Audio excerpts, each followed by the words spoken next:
Good morning, middle schoolers. Hey, I wanted to take a couple of minutes and just talk to you a little bit about the things that are going on at school. Today, we just had a seventh and eighth grade team meeting.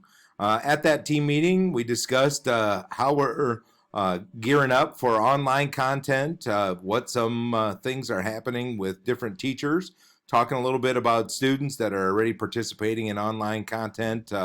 I know that a number of teachers have done some check-ins and are putting together some classes.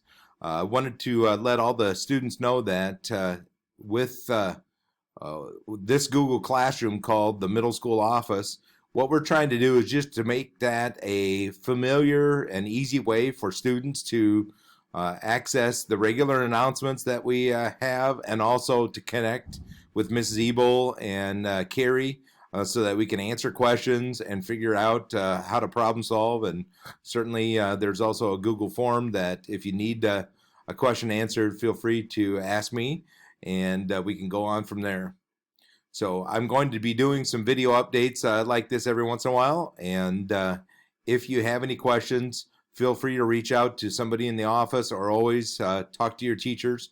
And please be patient, but also please be honest, and encourage your classmates to get involved. I know that at some point we're going to be looking to as high a percentage as we can being involved, because we do really think that this is a valuable way to find some consistency in your life and deal with the stresses of the situation. And we want to make sure that we move forward with your education. Thanks.